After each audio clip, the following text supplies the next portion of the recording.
जय जगन्नाथ।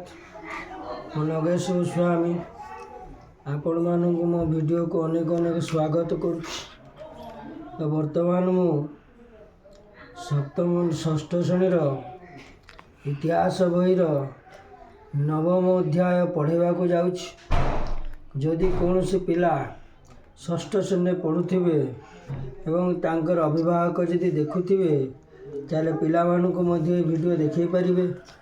ତ ପାଠ ଇତିହାସ କ'ଣ, ଭୂଗୋଳ କ'ଣ, ବିଜ୍ଞାନ କ'ଣ, ସମସ୍ତ ପାଠ ଇମ୍ପୋର୍ଟାଣ୍ଟ, ସବୁ ଆବଶ୍ୟକ। ସେଥିପାଇଁ ମୁଁ ସବୁ ବିଷୟ ଗୁଡ଼ିକ ପଢ଼ଉଛି। ଏହା ପୂର୍ବରୁ ଆମେ ଯେଉଁ ଅଷ୍ଟମ ଅଧ୍ୟାୟ ପଢ଼ିଥିଲେ, ଅଷ୍ଟମ ଅଧ୍ୟାୟର ମୌର୍ଯ୍ୟ ବଂଶ ବିଷୟରେ ପଢ଼ିଛନ୍ତି। ମୌର୍ଯ୍ୟ ବଂଶରେ କେଉଁ ରାଜା ବିଷୟରେ ପଢ଼ିଛନ୍ତି? ଚନ୍ଦ୍ରଗୁପ୍ତ ମୌର୍ଯ୍ୟ ବଂଶର ପ୍ରଥମ ରାଜା। ଦ୍ୱିତୀୟ ହେଲେ ବିନ୍ଦୁସାର, ତୃତୀୟ ହେଲେ ଅଶୋକ। ଅଶୋକଙ୍କ ପରେ ଆଉ ମୌର୍ଯ୍ୟ ସାମ୍ରାଜ୍ୟକୁ ଚଳାଇବା ପାଇଁ କେହି ଶକ୍ତିଶାଳୀ ରାଜା ନଥିଲେ। ତା ପରବର୍ତ୍ତୀ ଅବସ୍ଥା କ'ଣ ହେଇଛି ଆମେ ନବମ ଅଧ୍ୟାୟରେ ସେଗୁଡ଼ିକ ପଢ଼ିବା। ନବମ ଅଧ୍ୟାୟ ଖ୍ରୀଷ୍ଟପୂର୍ବ 200ରୁ ଖ୍ରୀଷ୍ଟାବ୍ଦ 300 ମଧ୍ୟରେ ଭାରତର ଅବସ୍ଥା।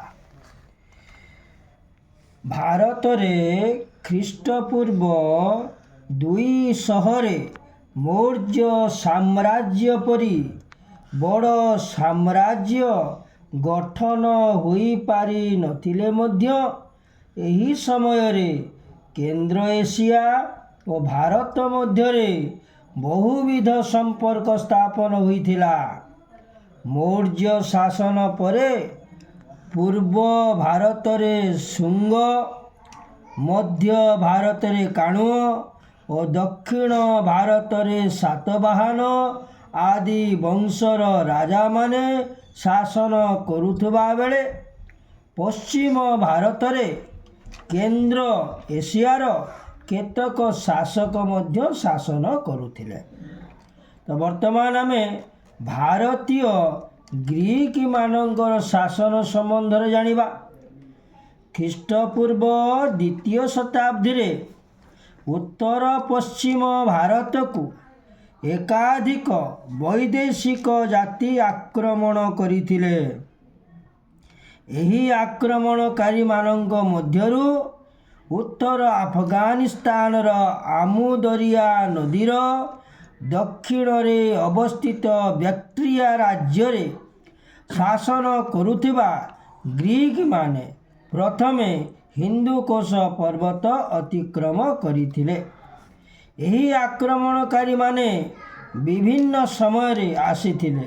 ସେମାନଙ୍କ ମଧ୍ୟରୁ କେତେକ ସେଠାରେ ନିଜେ ଶାସନ କରୁଥିଲେ, ଆଉ କେତେକ ସେଠାରେ ନିଜର ଶାସନକର୍ତ୍ତା ନିଯୁକ୍ତ କରିଥିଲେ। ଆମକୁ ଏଠି ମନେ ରଖିବାକୁ ପଡ଼ିବ ଯେ ବ୍ୟାକ୍ଟ୍ରିଆ ରାଜ୍ୟକୁ କେଉଁମାନେ ଶାସନ କରୁଥିଲେ ନା ଗ୍ରୀକମାନେ। ମେନ୍ ପଏଣ୍ଟ ଗୁଡ଼ାକ ମୁଁ କହିବି ପଢ଼ିଲା ବେଳେ, ସେଗୁଡ଼ା ଟିକେ ଧ୍ୟାନ ସେ ଶୁଣିବ। ଶକ ଜାତିର ଲୋକମାନଙ୍କ ପ୍ରବଳ ଚାପ ଯୋଗୁଁ ଏହି ଅଞ୍ଚଳର ଶାସକମାନେ ପରବର୍ତ୍ତୀ ସମୟରେ ନିଜର ଶାସନ କାର୍ଯ୍ୟ ଚଳାଇ ପାରିନଥିଲେ, କାରଣ ଶକ ଜାତି ସେମାନଙ୍କୁ ପ୍ରତିରୋଧ କଲେ। ଏହି ସମୟରେ ଚୀନର ବୃହତ୍ ପ୍ରାଚୀର ନିର୍ମାଣ ହୋଇଯାଇଥିବାରୁ ଶକମାନେ ଚୀନ ଆଡ଼କୁ ଅଗ୍ରସର ହୋଇପାରିଲେ ନାହିଁ, ଯାହାର ଫଳସ୍ୱରୂପ ସେମାନେ ନିଜ ପଡ଼ୋଶୀ ଦେଶରେ ଶାସନ କରୁଥିବା ଗ୍ରୀକ ଓ ପଲ୍ଲବ ଶାସକମାନଙ୍କ ଉପରେ ନଜର ପକାଇଲେ। କେଉଁମାନେ? ଶକମାନେ। ଶକମାନଙ୍କ ଚାପ ଫଳରେ ବ୍ୟାକ୍ଟ୍ରିଆରେ ଶାସନ କରୁଥିବା ଗ୍ରୀକମାନେ ଭାରତ ଆଡ଼କୁ ଅଗ୍ରସର ହେଲେ। ବର୍ତ୍ତମାନ ଗ୍ରୀକମାନେ ଯେଉଁ ଭାରତକୁ ପ୍ରବେଶ କଲେ ତାଙ୍କ ବିଷୟରେ ଆମେ ଟିକେ ଜାଣିବା।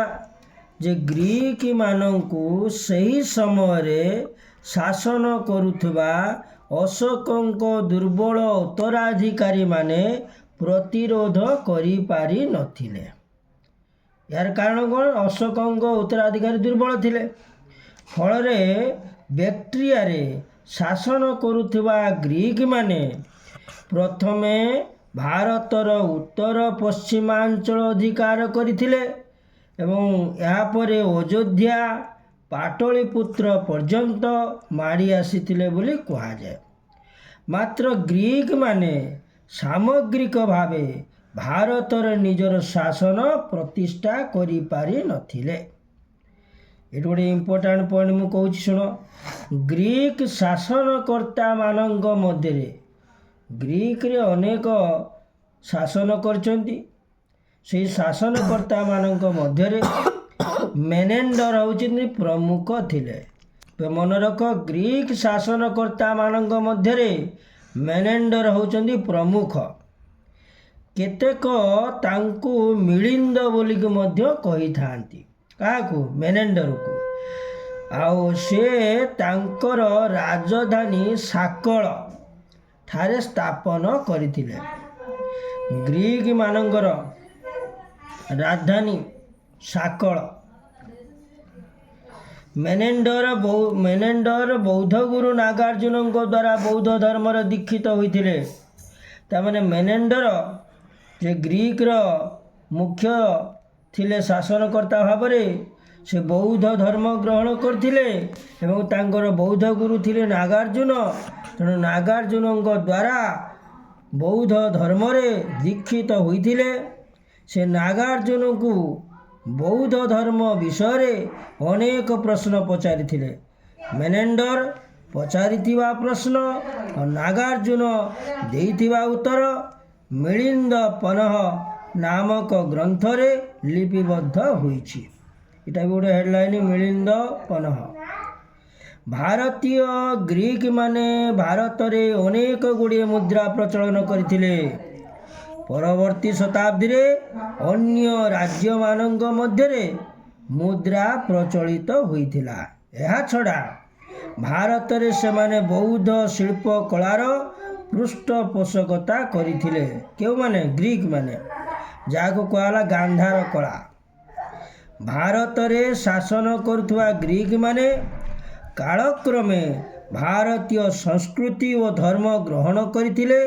ଆହୁରି ମଧ୍ୟ ପରସ୍ପର ମଧ୍ୟରେ ସମ୍ପର୍କ ବଢ଼ାଇବା ପାଇଁ ବୈବାହିକ ସମ୍ବନ୍ଧ ମଧ୍ୟ ସ୍ଥାପନ କରିଥିଲେ ଆଉ ନିଜକୁ ଭାରତୀୟ ବୋଲି ଗ୍ରହଣ କରିଥିଲେ, ଯାହାର ଫଳସ୍ୱରୂପ ସେମାନେ ଭାରତୀୟ ବୋଲି ପରିଗଣିତ ହେଲେ ଏବଂ ସେମାନଙ୍କର ମୂଳ ପରିଚୟ ଲିଭିଗଲା।